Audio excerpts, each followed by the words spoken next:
Boa noite, amados irmãos. A paz do Senhor seja com todos vocês. Quero dizer o quanto estou honrado de poder participar. É importante na caminhada dessa igreja. Pastor Jonas é um pastor amigo, é uma inspiração para todos nós que somos pastores, pela sua dedicação, tanto na área da espiritualidade, da eclesiologia, de lidar com a igreja, como também lidar com as questões sociais, com a segunda agenda que nós chamamos, que é a agenda de fora, que é a agenda que inclui as pessoas, e isso tem sido uma inspiração para muitos pastores, para nós também, lá da nossa cidade de Tubarão, nossa igreja, também é uma igreja que tem trabalhado nessa área, ajudando pessoas, né, naquele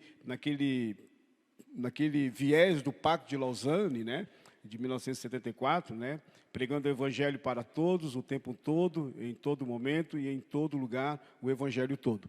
Então, isso é uma coisa muito importante, quero parabenizar o pastor Jonas, né? Essa é uma longa caminhada, o 7 aqui, né? Como disse Eugene Peterson, ele disse, é uma longa caminhada na mesma direção, 30 anos de caminhada, né? Trintei, como está ali, né? Onde é que eu vi?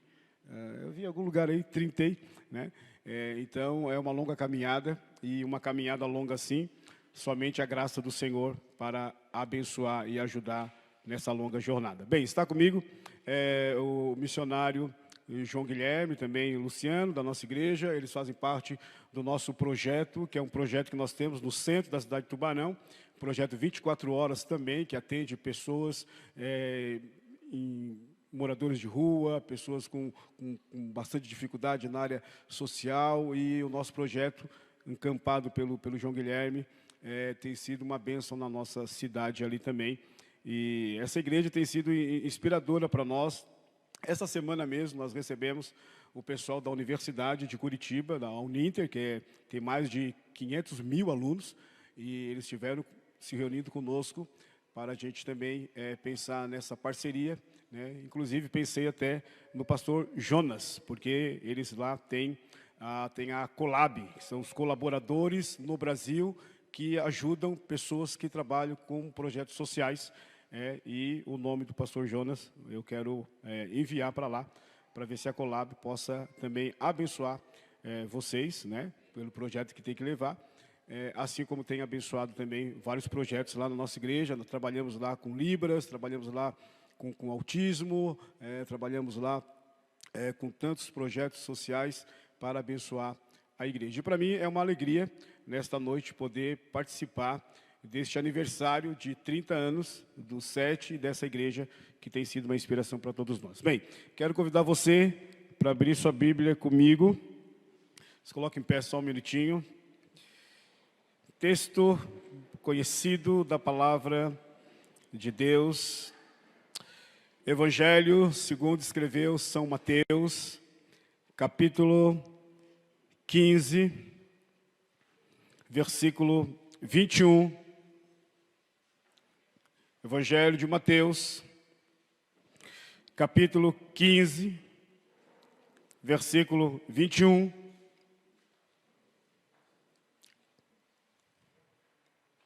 A palavra de Deus diz assim: partindo Jesus dali, retirou-se aos lados de Tiro e Sidom, e eis que uma mulher cananeia, que viera daquelas regiões, clamava: Senhor, filho de Davi, tem compaixão de mim, minha filha está horrivelmente endemoniada. Ele, porém, não lhe respondeu palavra. E os seus discípulos, aproximando-se, rogaram-lhe, dizendo: despede-a, pois vem clamando atrás de nós. Mas Jesus respondeu: eu não fui enviado, senão as ovelhas perdidas da casa de Israel. Ela, porém, veio e o adorou, dizendo: Senhor, socorre-me. Então, ele respondendo disse: não é bom tomar o pão dos filhos e lançá-los aos cachorrinhos. Ela, contudo, replicou, dizendo: sim, Senhor. Porém, os cachorrinhos comem das migalhas que caem da mesa dos seus donos. Então lhe disse Jesus: ó mulher, grande é a tua fé.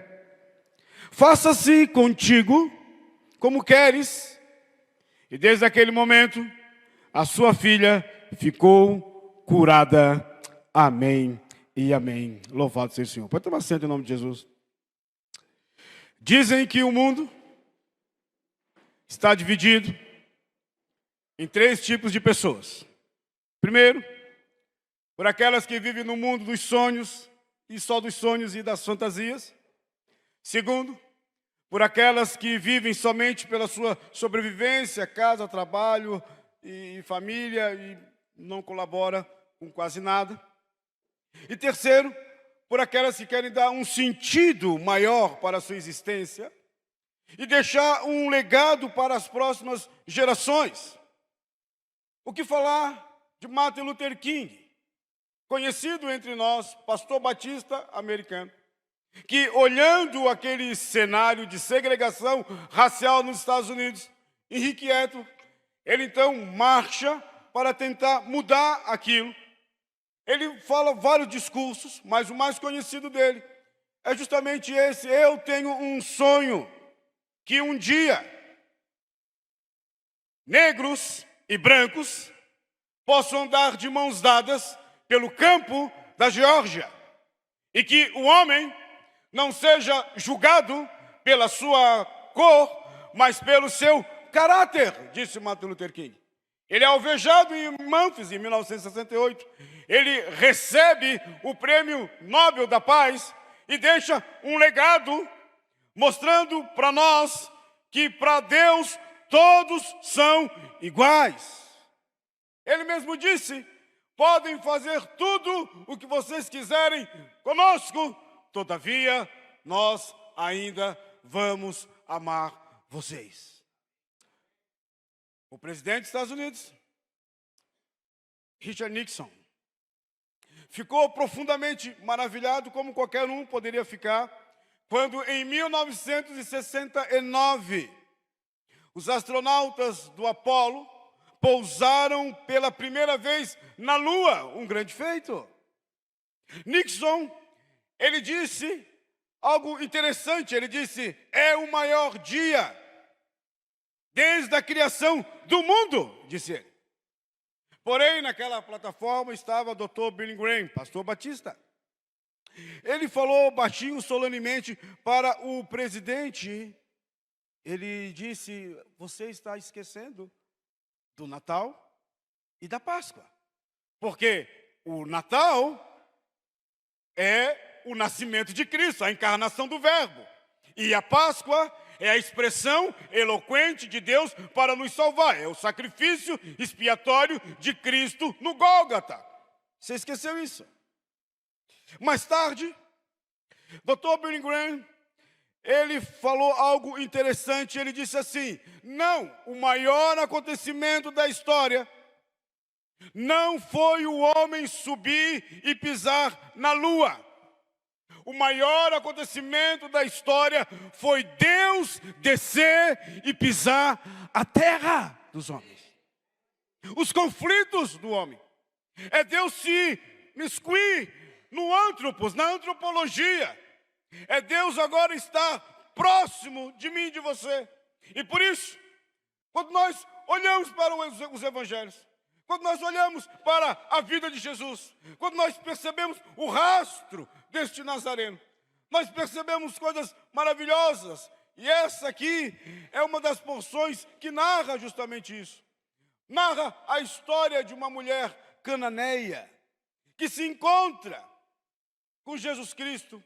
E o texto mostra para nós que tanto Mateus narra isso, João não e nem Lucas, como também Marcos narra isso de maneira um pouco mais encurtada, mostram esse encontro entre esta mulher de Tiro e Sidom, um lugar paganizado, onde Cristo ruma para lá.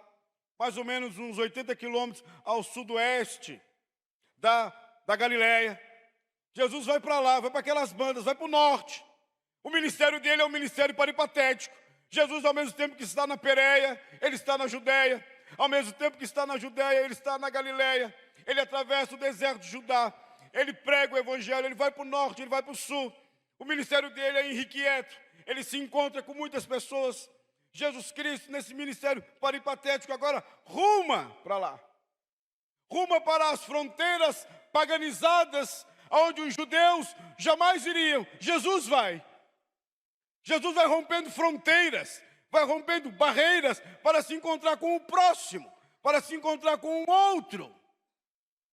E é interessante, porque nesse texto, ele está justamente num contexto maior, que é quando os próprios fariseus e escribas estão criticando Jesus. Estão dizendo para Jesus coisas duríssimas, não aceitam o seu messianato. Não aceitam as suas palavras de ordem. Não aceitam os seus ensinamentos. Jesus fala para eles, então, aquilo que o Isaías falou: este povo me adora só de lábios, fraseologia, mas não de alma, de coração. O coração deles está longe de mim. E depois disso, então, Jesus Cristo, quando é como que secrado pela religião ortodoxa, pela religião judaica, ele ruma para Tiro e Sidom. E lá naquele lugar, ele se encontra com uma mulher que não conhece a Torá, que não conhece o Talmud, que não conhece as leis cerimoniais, como aqui no texto anterior, os judeus, escribas e fariseus estão reclamando de Jesus, porque os seus discípulos não lavavam as mãos, porque eles estavam dizendo que os discípulos estavam se contaminando. E Cristo falou: o que contamina o homem não é o que entra, mas é o que sai do seu coração, a sua natureza pecaminosa. Agora, Jesus está em Tiro e Sidom e acontece algo interessante. Eu gosto dessa mulher. Essa mulher me inspira. Eu queria que as mulheres aqui ficassem em pé, por gentileza. Quero fazer uma homenagem para vocês. Desculpa os homens. As mulheres fiquem em pé. As mulheres, olha só. As mulheres, olha só, homens, as mulheres. Aqui a gente viu, né? 25 anos de casamento, né? Eu estou com 30 já, 30 anos de casamento. Aqui estão essas mulheres. Agora, homens, vamos aplaudir essas mulheres? Aplaudam essas mulheres. Isso. Deus abençoe a sua vida. A igreja, ela é construída e feita pelas mulheres. Pode tomar assento, você ficar em pé, pode tomar assento. Então, essa mulher, o texto mostra, essa mulher, ela é brasileira. Esta mulher é uma mulher que nos inspira, ela mostra a sua garra, ela mostra a sua perseverança, ela mostra a sua esperança, a esperança em Cristo.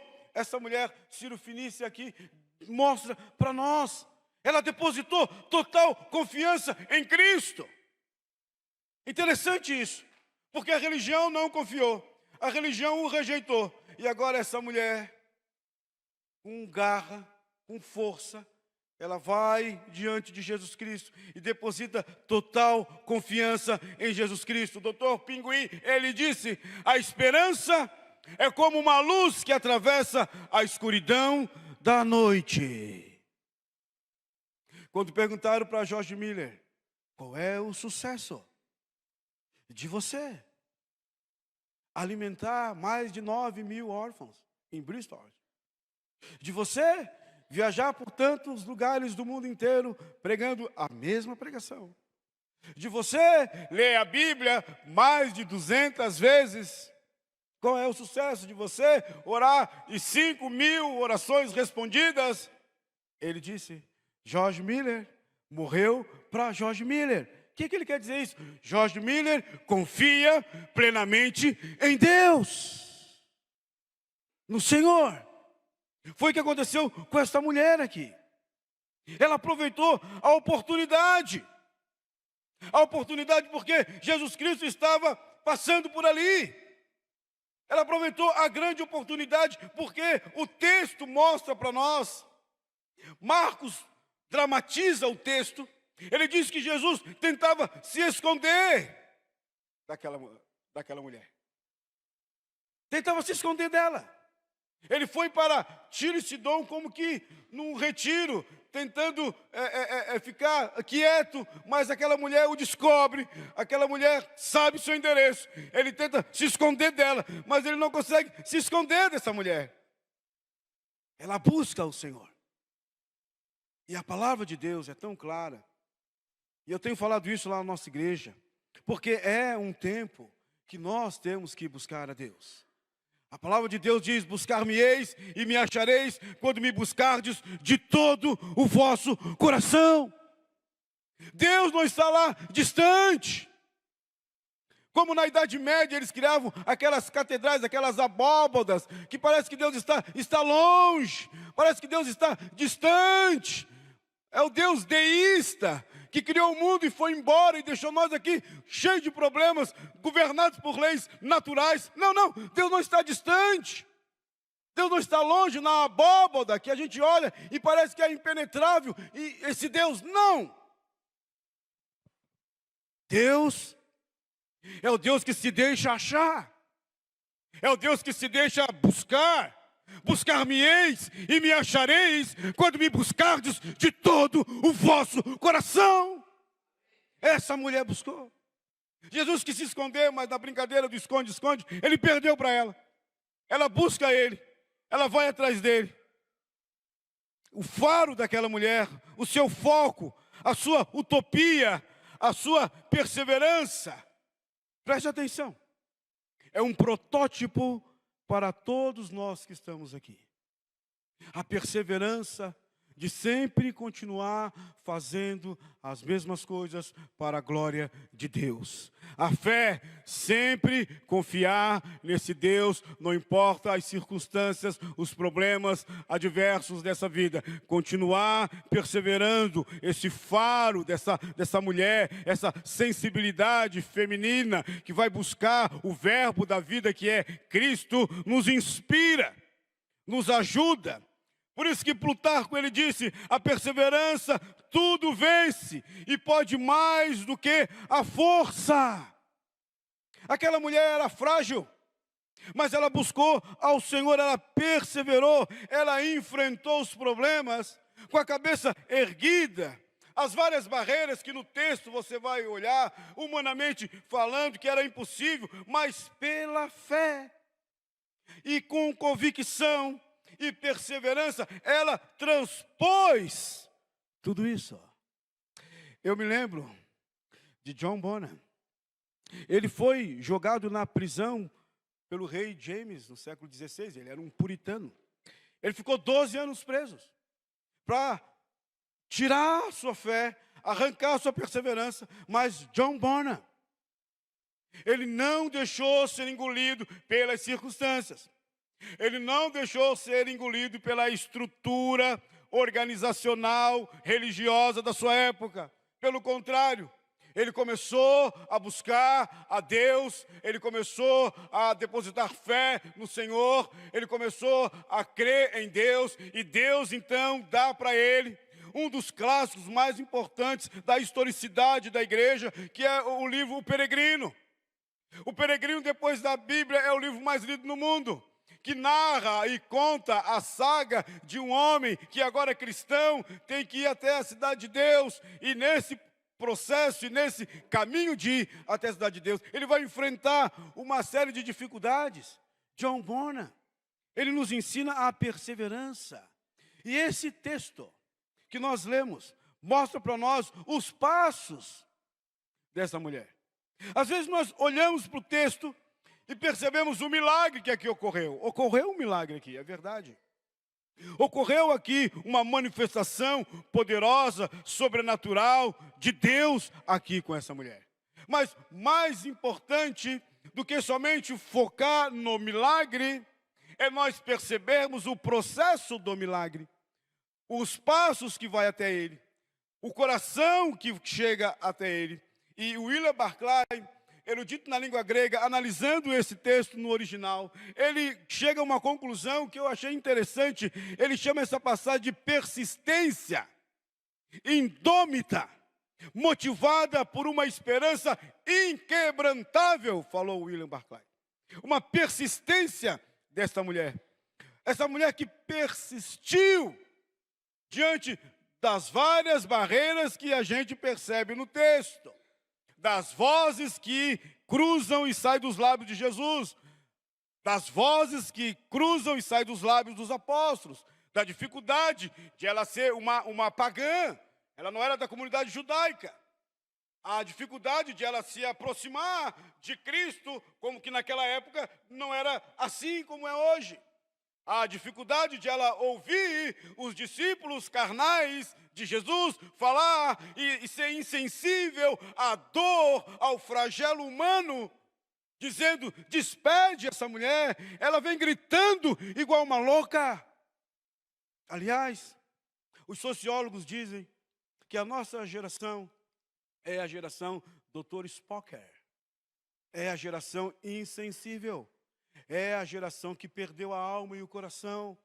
O Spocker do Jornal das Estrelas, que é mais velho sabe, ele tinha a fisionomia humana, mas por dentro ele era uma máquina, destituído de sentimento, destituído de misericórdia, destituído de amor. Por isso que os sociólogos dizem que a nossa geração é a geração Dr. Spocker. Por quê? Porque a gente às vezes vê os problemas, as lutas e as dificuldades, e como não é com a gente segue o nosso rumo, a gente segue a nossa trilha, a gente vê um noticiário que morreu tantas pessoas lá, e a gente continua a nossa vida, a gente não ora, a gente não busca o Senhor, a gente toma o nosso café e continua a nossa vida.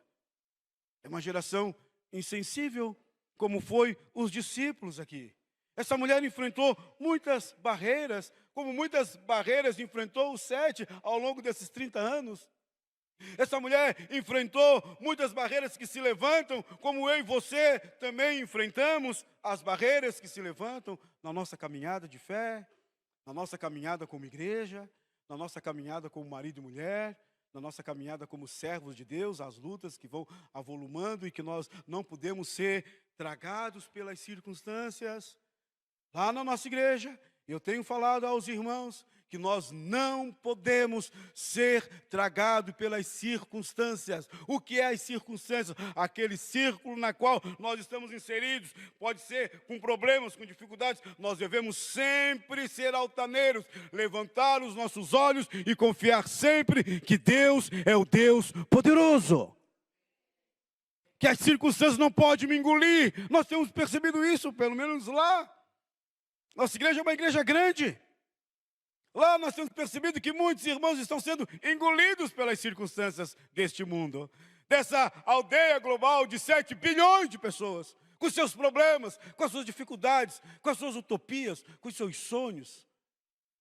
Mas nós que somos cristãos, que vivemos nessa aldeia global, nós devemos sempre confiar em Deus. E essa mulher aqui, ela mostra para nós que mesmo diante das barreiras que vão se levantando no entorno dela, ela vai como que vencendo cada uma após uma.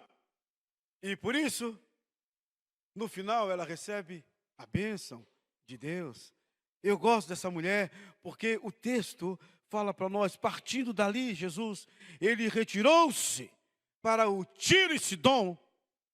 E o texto, verso 22 diz, eis que uma mulher, ela não tem nome, ela não tem identidade, ninguém sabe quem ela é, não importa o seu nome, o que importa é a virtude, o que importa é a ação, é o ato, é a praxis dela. E o texto diz, eis que uma mulher cananeia, inimiga do povo de Israel na história lá do Antigo Testamento, inimigo do povo de Deus. Essa mulher cananeia esquece a historicidade, esquece tudo e se lança aos pés de Jesus. E o texto fala para nós, eis que uma mulher cananeia que veio daquelas regiões, o texto clamava, buscava, no grego eklassem, é algo interessante, é a ideia do grito, é a ideia do grito da alma, da dor, gritando é o que diz no original, gritando o máximo que a voz lhe pode permitir, é o grito. É aquilo que C.S. Lewis, escrevendo seu livro Anatomia da Dor, mostrou para nós. sobre quando nós estamos vivendo a dor. Ele escreveu um livro sobre o sofrimento humano, mas era um livro mais acadêmico. Mas agora, com a perda da sua esposa de câncer, ele escreve Anatomia da Dor. E aí ele começa a mostrar a importância de quando existe essa dor dentro do nosso coração. Como nós temos que clamar e buscar o único que pode acalentar a minha alma e a sua alma, que é Deus. Essa mulher, ela busca o Senhor, ela clama. Você clama? Você grita em plenos pulmões pela sua casa, pela sua família. Essa mulher não está intercedendo por ela. Ela está intercedendo por outrem, para a sua filha. Ela está intercedendo por alguém que está doente, enfermo espiritualmente. Ela vai em busca, ela vai à luta. Ela clama, ela não tem vergonha. É o grito da alma. É a alma que grita. É o nefesh da vida. Ela clama a Cristo. Ela busca ao Senhor. Tempo atrás, muito tempo, nós reunimos alguns jovens na igreja e saímos para evangelizar. E naquela evangelização, era no campo do time do Ercílio Luz, lá da nossa cidade, que inclusive está muito bem no campeonato. O time está muito jóia. Eu sei que o time de vocês aqui está meio capenga, mas o time lá está legal, né? Está bem mesmo. Não foi campeão catarinense porque passaram a mão, mas isso aí é outra história. Eu estava lá no campo, mas tudo bem. Então lá no time, no estádio Aníbal Costa, que o Samuel que está lá atrás, agora que eu vi o Samuel lá, conhece bem. Nós reunimos aquele grupo de irmãos, oramos na igreja, oramos, depois saímos a pé e fomos até o Aníbal Costa e estava lotado, era um show que tinha lá do Jorge Benjó, do Jorge Ben. E nós munidos de folhetos, munidos de coisas espirituais da Bíblia. Então a nossa estratégia era, nós vamos orar, ficar aqui orando. Na hora que abrir os portões, nós vamos entrar. E foi isso que aconteceu. Então ele acabou a música, a última música, e o pessoal bis, né? Aquela música. Moro num país tropical, abençoado por Deus e bonito por natureza. Ó, que beleza. Aí nós, opa, abençoado por Deus. E nós entramos na graça e na bênção de Deus, entregando folhetos para aquele pessoal bêbados, aquele pessoal drogados, e nós entregando folhetos. Uma pessoa daquela disse, até aqui os crentes estão, nós falamos aqui, nós estamos também, e entregamos para todo mundo. Os crentes estão aqui também. E entregamos. Uma daquelas pessoas com uma barba grandona, pegou aquele folheto, amassou na nossa frente, botou no bolso, foi para casa. E nós vamos para a nossa casa. Cada um foi para a sua casa. Domingo, à noite, como um culto desse, nós estávamos na nossa igreja. De repente, entra um homem barbudo, mais ou menos 50 e poucos anos de idade. Ele vem entrando, ele se senta nos primeiros bancos. Todo mundo fica olhando, ninguém sabe quem é, nem nós. E quando acabou o culto, ele chama a gente, e ele diz, meu nome é Robson.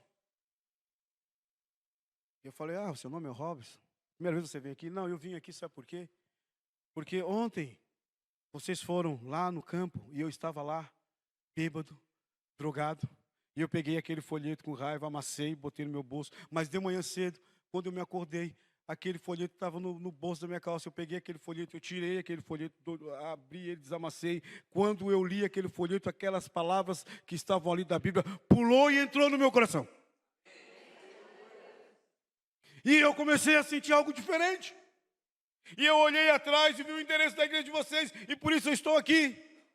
E o Robson começou, e era período de carnaval, ali naquele período de retiro de carnaval, mas ele era um homem de 50 e poucos anos de idade, e o retiro de jovens é tudo gurizado, 17, 18, 20 anos. E eu disse, você quer ir no retiro? Ele falou, quero. E eu botei o nome dele e foi para o retiro.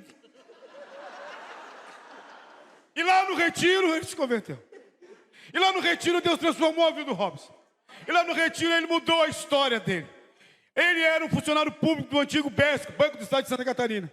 Ele tinha perdido a família por causa da droga. Ele tinha perdido os filhos por causa da droga. Ele perdeu tudo. Mas naquele retiro, como essa mulher, ele clamou e disse: ó Deus, traz de volta a minha família. E sabe o que Deus fez? Depois de uns 2 meses, 3, quando nós vimos e olhamos, lá vem Robson, a sua esposa, os seus filhos, entrando na igreja, se converteram, se transformaram. O Robson hoje é missionário. Deus é glorificado, porque Deus é um Deus que não despreza o grito, o clamor de ninguém. Ela gritou. É o grito da alma. Ela clamou. É o grito de muitas mães. Senta com o João Guilherme aqui, que trabalha no projeto 316. 24 horas é o nosso projeto lá, pastor. Não para. Conversa com ele. As mães que estão gritando, o grito dessa mulher é o grito de muitas mães. Que grito porque perderam seus filhos para a droga. Perderam seus filhos para o crack. Perderam seus filhos para este mundo tenebroso, para o entretenimento, para o narcisismo deste mundo, para o pluralismo deste mundo. Perderam os filhos. É o grito. É o grito da dor. É o grito da mãe, é o grito do pai, do filho. O grito dela ecoa com os nossos gritos também. Essa mulher, ela é um exemplo para mim e para você. Neste mundo que nós estamos vivendo, de 7 bilhões de pessoas, onde nós temos percebido, somente no nosso estado, um crescimento enorme de feminicídio, violência urbana, violência doméstica, banalização da vida.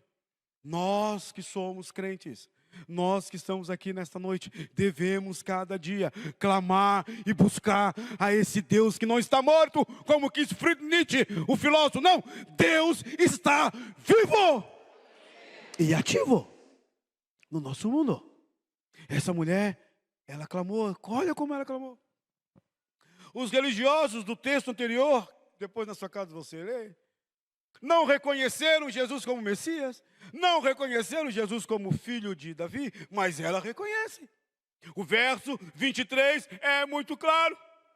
O verso 22 diz: eis que uma mulher cananeia, que viera daquelas regiões, clamava, eclosém, Senhor. Que oração. Que humildade. Eu falo para os irmãos lá em Tubarão, às vezes você chega aqui, com tanto pedigree na alma, às vezes não dobra o joelho, não sei se aqui vocês têm esse costume, mas lá a gente tenta embutir isso no coração das pessoas, porque é claro que aqui são paredes, aqui eu estou vendo aqui é uma quadra, que segunda-feira já começa aqui atividades, né? É claro que isso aqui são tijolo, salpico e depois reboco. Daqui a pouco vão botar um ar-condicionado. Que benção, parabéns, pastor. Lá nós fizemos a campanha também e nós aqui pagamos, ninguém da igreja ajudou. Não, estou brincando. Nós também fizemos e a igreja toda também colocou, nossa igreja também é toda refrigerada. Mas às vezes a gente pensa e chega aqui, como se fosse o fórum, como se fosse uma repartição pública, como se fosse qualquer outro lugar. Não, não, irmãos. Eu sei que esse lugar aqui não é sagrado no sentido lato da palavra, mas quando nós nos reunimos aqui, em nome do Pai, do Filho e do Espírito Santo, esse lugar aqui é o lugar da manifestação poderosa de Deus. Deus está aqui. Aqui é o lugar da manifestação de Deus. E essa mulher, ela disse, filho de Davi. Ela entendeu que Jesus Cristo tem uma linhagem real. Ele não é só um nazareno, ele não é só um galileu, ele não é só alguém que mora em Cafarnaum. Ele tem uma linhagem real, que Mateus vai desdobrar tudo isso na sua genealogia. Ela disse, Jesus, filho de Davi, tem misericórdia de mim. Tem misericórdia da nossa vida, da nossa sociedade, da nossa família, da nossa casa. O que é misericórdia se não colocar o cardia, o coração desse Deus eterno, sobre a miserabilidade humana. Jesus, filho de Davi, tem misericórdia de mim, disse ela. Essa mulher que fala grego, essa mulher que é uma pessoa pagã, ela brada em plenos pulmões: Jesus, filho de Davi, tem misericórdia de mim.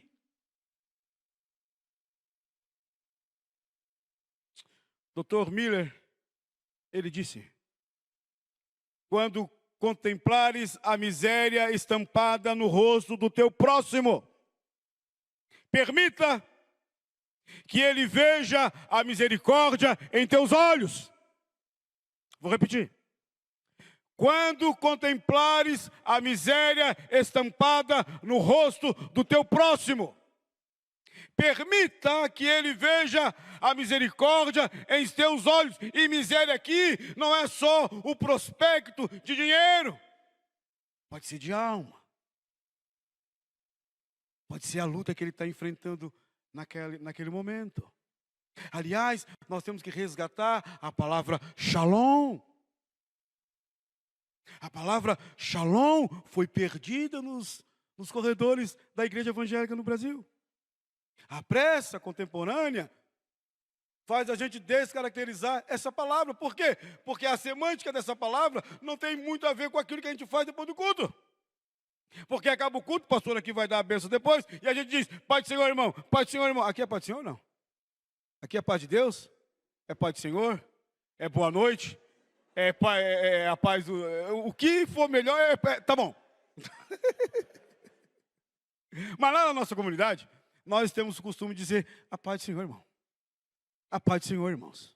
Mas agora, sabe como é que a galera está falando? A paz do Senhor, irmão. A paz do Senhor, irmão. A paz do Senhor, irmão. A paz do Senhor, irmão. A paz do Senhor, a paz do Senhor, a paz do Senhor, a paz do Senhor, a paz do Senhor. A paz do Senhor. Eu já falei isso lá na igreja. Que é isso, irmão? Vocês estão falando paiô? É paiô. É uma coisa meio baiana que entrou aqui em Santa Catarina. Paiô. Não. Quando o judeu dava shalom, shalom é um termo integral. Quando dizia shalom, ele está perguntando para você: como é que está a sua vida? Como é que está o teu casamento? Que a gente viu os 25 anos. Como é que está o seu filho? Como é que está a sua vida financeira?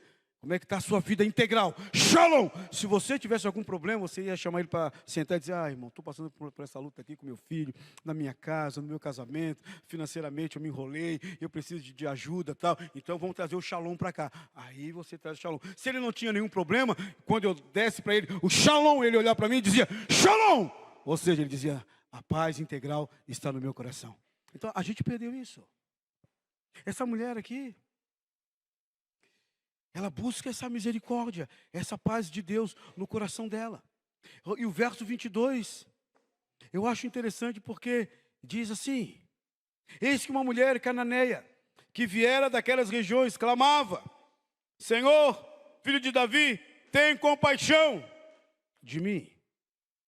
Minha filha, ela é específica. Minha filha, meu problema é esse. Eu sei que hoje a gente vive uma geração genérica. Nossa geração é genérica, principalmente na oração. Oh, Deus abençoa, mas abençoa o quê? Oh, Deus perdoa o meu pecado, mas qual é o nome do teu pecado? Oh, Deus, nós somos uma geração genérica. Mas Deus é um Deus específico. Quando Jesus chega para o cego, ele diz: o que queres que eu te faça? E o cego disse: eu quero ver. Então Jesus disse: então vê. Se o cego dissesse: eu quero uma Ferrari, Jesus não ia dar para ele. Porque como é que ele ia dirigir uma Ferrari cego? Tem que ser também racional na oração. Tem gente que faz umas orações mirabolantes que Deus fica olhando: meu Deus, olha só, que oração é essa? Pergunta para o Gabriel, para o anjo, sei lá o quê. Queres que eu te faça? Eu quero ver, então veja. Essa mulher, ela foi específica na sua oração. Ela disse: não é para mim. A minha filha está com um problema espiritual. Ela foi específica diante de Deus. Ou seja, Schaeffer que escreveu um livro chamado A Verdadeira Espiritualidade, Francis Schaeffer, trabalha isso de maneira muito clara. A verdadeira espiritualidade não usa máscara.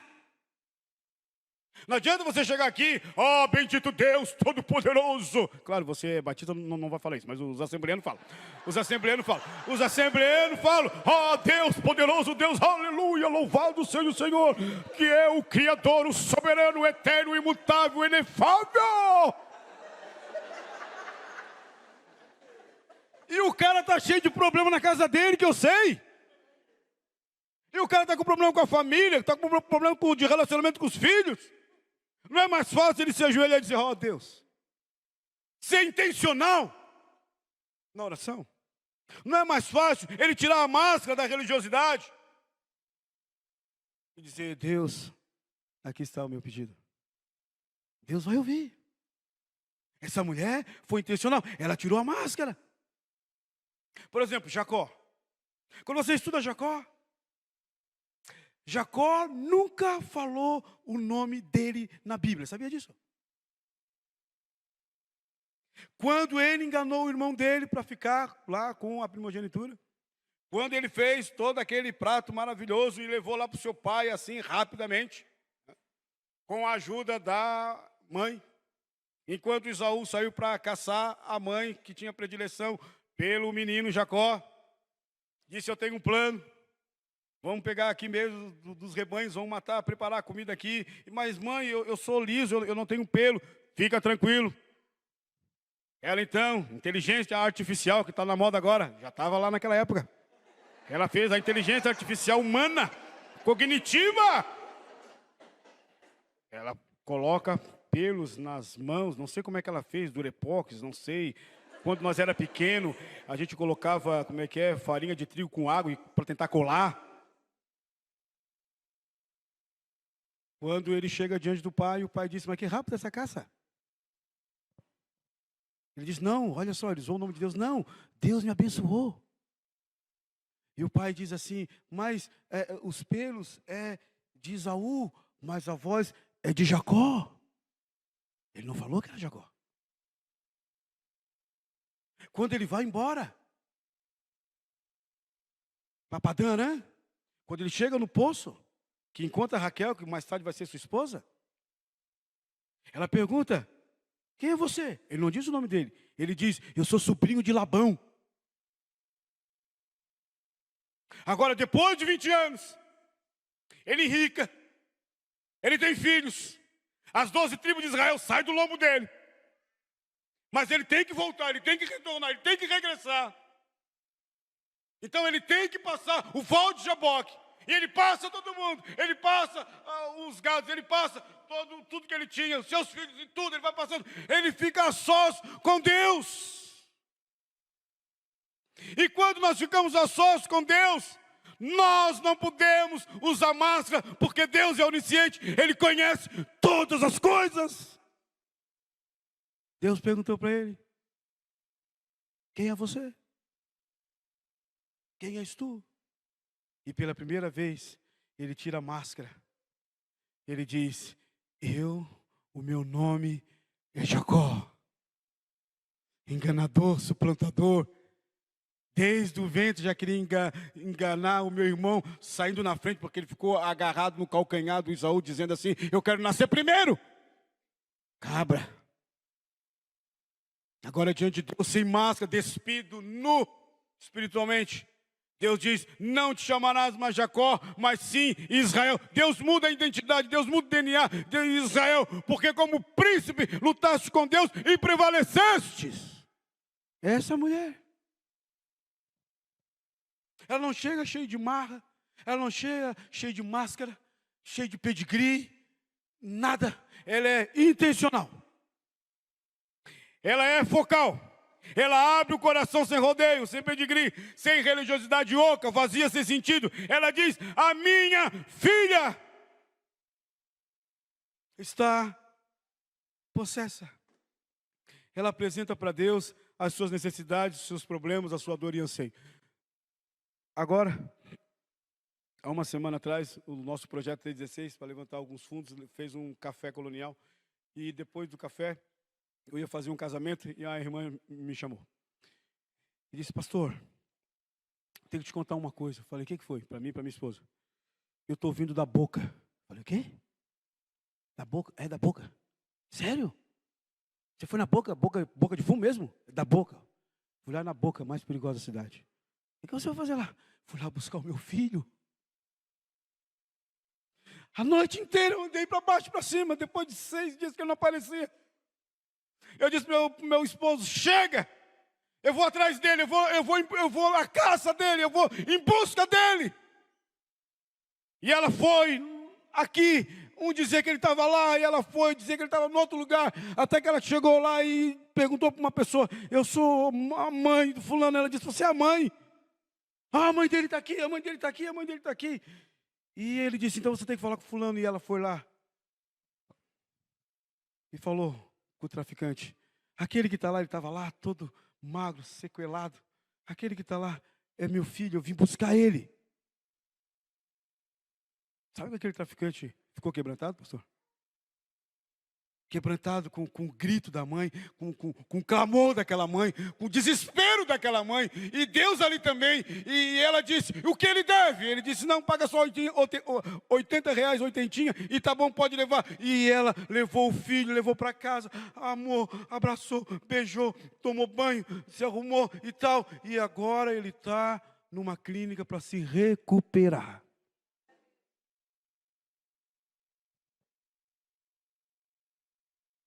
É o grito dessa mulher aqui. Ela intercede. Ela não se conforma com as circunstâncias, com o sistema. Ah, é assim mesmo. Ah, pastor, não tem jeito. Ah, eu já orei. Ah, eu não sei o quê. Ah, isso, aquilo, outro. Essa ladainha, esse cântico fúnebre que por conta sai dos nossos lábios. Não! Nós temos que continuar crendo nesse Deus que é vivo, que é poderoso. Ela clama, ela adora, ela intercede.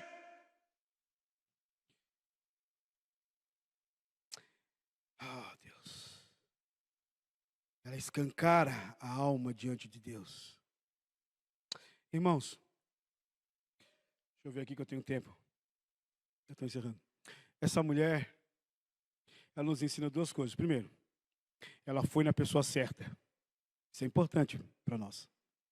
Ela não foi em João, ela não foi no Pedro, ela não foi no Tiago, ela não foi em nenhum dos apóstolos. Ela foi na pessoa certa. Ela foi diante de Jesus. Que bom que você nessa noite não veio diante do pastor Jonas, nem de mim, nem de qualquer pastor que está aqui. Você veio diante de Deus que está aqui nesse lugar. No céu de Deus, só tem uma estrela que é Jesus. Eu sei que hoje tem um monte de pastores estrelas, um monte de pastores gospel estrela, o movimento que está hoje aí, o fulano vai estar lá, a igreja fica lotada, os pastores coaches, isso, aquilo, outro, mas eu quero dizer uma coisa para você, eu e você devemos ir na pessoa certa.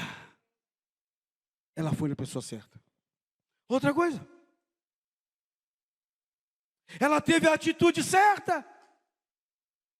Não adianta você vir na igreja e tá todo mundo cantando aqui, igual lá na nossa igreja, um tempo atrás.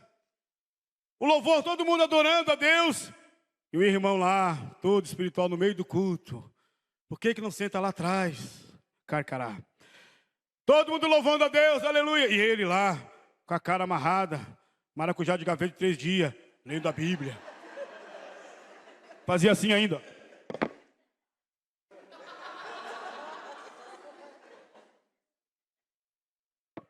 Não adianta.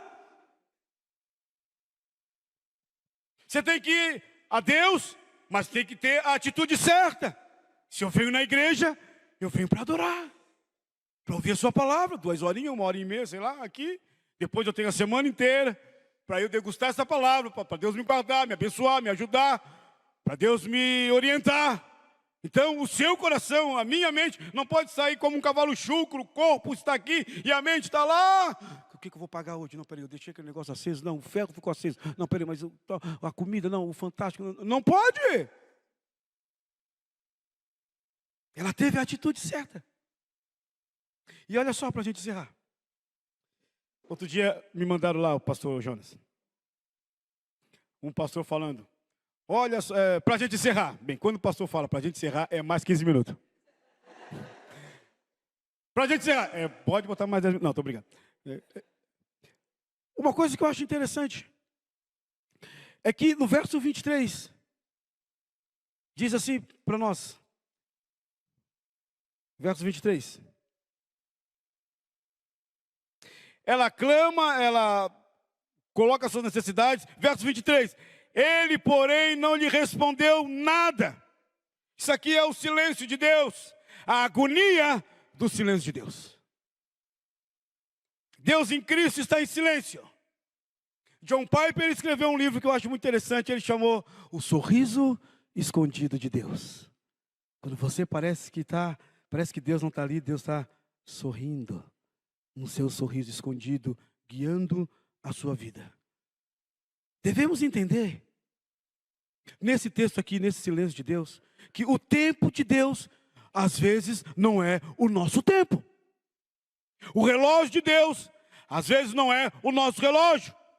Deus age quando Ele quer, na hora que Ele quer, com quem Ele quer, aonde Ele quiser, no momento que Ele quiser.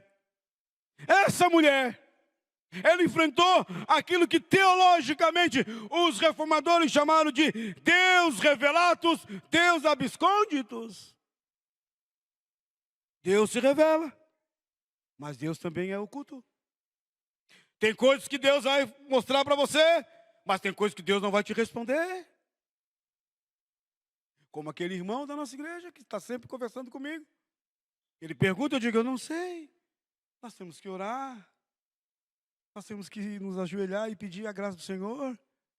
Seu filho, 23 anos, eu fiz o velório do seu filho. Um rapaz alto, bonito, forte, lutador, agora esqueci. Eu fiz o velório daquele menino e o pai, ele está sempre perguntando, ele liga para mim, hoje está muito difícil. Então tem coisas em Deus que nós nunca vamos saber. São mistérios de Deus. Na Bíblia tem um Deus que se revela, revelatus, e tem o Deus abscônditus, o Deus que se oculta, que Isaías falou, verdadeiramente tu és o Deus que te oculta, o Deus de Israel. Deus ficou em silêncio para aquela mulher. Mas ela não desistiu, às vezes não é amanhã que você vai ter a resposta de Deus. Você tem que perseverar, você tem que continuar. Temos que andar conforme disse o médico David Livingstone. David Livingstone. Aquele médico inglês, século XVIII. Ele disse, com Cristo, sem Cristo, nenhum passo. Com Cristo, eu vou a qualquer lugar, disse ele. O que ele está falando? Ele está dizendo, se Cristo não me mostra, se Cristo não fala comigo, eu não faço. Agora, se Deus falou comigo e me sinalizou para eu fazer, eu faço. Então ele diz, sem Cristo, nenhum passo. Com Cristo, eu vou a qualquer lugar. E ele foi. Ele foi para o interior da África. Ele morreu lá. Levou aqueles nativos a Cristo. A rainha da Inglaterra reclamou o corpo para colocar na abadia de Westminster. Os nativos falaram, o corpo do missionário que levou Cristo para nós pode ir, mas o coração dele não. Abriram aqui, tiraram o coração e plantaram na terra africana. David Livingstone, sem Cristo nenhum passo. Com Cristo eu vou a qualquer lugar. Por fim, essa mulher, ela busca ao Senhor. Ela o adora. Adora a Deus. Está no verso 25. É um coração de adoradora. Ela, porém, veio e o adorou. Adoração em meio à luta.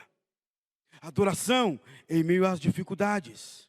Rábia, 800 depois de Cristo, ela disse, ó Deus, se te adoro por medo do inferno, queima-me no inferno.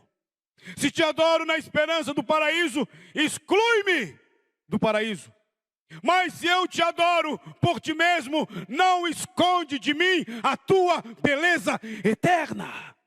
Adoração. Essa mulher adorou. Se o Dr. Moussen, que lidar com a língua grega, estiver certo, esse termo aqui é prosconel. É adoração. Ela adorou a Cristo. Ela disse, socorre-me. Ela estava num beco sem saída. Quem já não esteve num beco sem saída? Ela estava angustiada. Quem nunca esteve angustiado? Ela estava diante do Verbo, diante de Cristo. Ela estava, aqui mostra a humanidade e mostra a graça de Deus. Ela disse, socorre-me. Socorre-me. Deixa eu contar só mais uma história.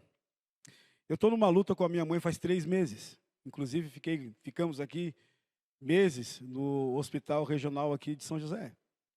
Por conta de uma operação que ela fez no coração e depois deu muitos problemas. E a gente trouxe aqui e ela foi para a UTI. Então eu, meu sobrinho, meus irmãos e tudo mais. Aqui, fica aqui, vai, tudo é dispendioso, porque a gente é de outra cidade. E então a gente ficou nessa luta de meses e vai para a UTI, sai da UTI, vai, sai, entra e vai e tal. E depois que ela recebeu alta, foi para Tubarão. E lá em Tubarão ficou 5 dias e foi para o hospital de novo para a UTI, e ficou.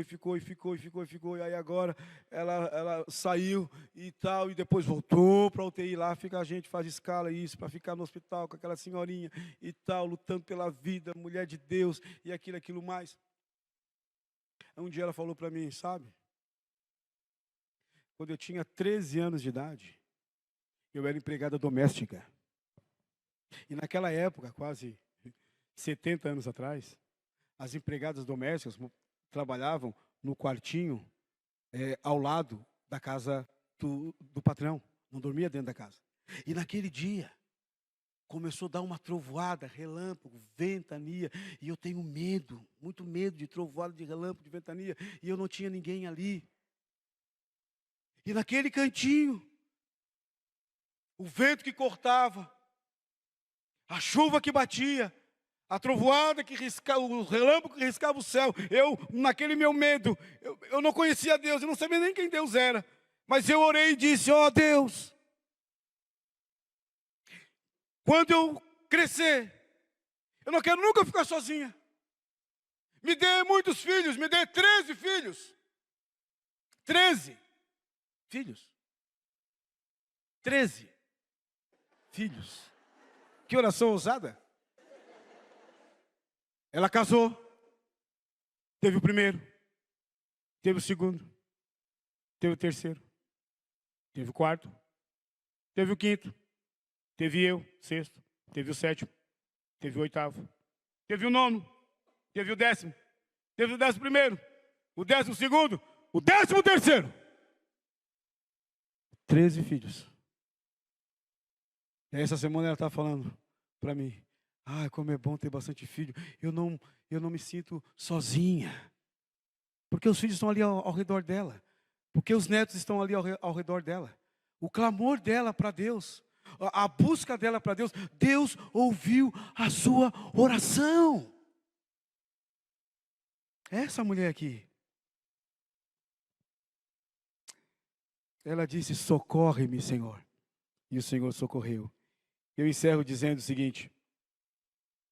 A mulher aqui entendeu a matemática de Deus, pastor Jonas. Ela entendeu que o fraco em Deus é forte. Que o pobre em Deus é rico. Que a estéril em Deus é mãe de muitos filhos. Que o último em Deus é o primeiro. E as migalhas de Deus são mais ricas que o mundo todo. Aleluia. A bênção de Deus na minha vida e na sua vida é maior do que qualquer coisa material que perece e que acaba. Aleluia. Vamos colocar em pé em nome de Jesus.